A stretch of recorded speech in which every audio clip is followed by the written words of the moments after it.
Hello everyone, welcome back to Gardening with Green. This is my cantaloupe plant. I have one growing right here. I have two growing, one, two, and then I have one more growing right there.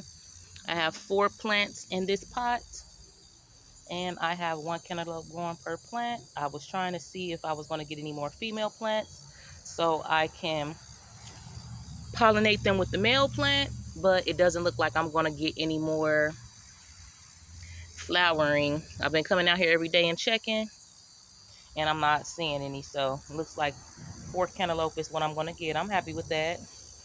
I just fertilized my plant and just gave it a good water because we're going to have some hot temperatures out here today, and I figured I'd give you guys an update on my little garden since I haven't posted in a while.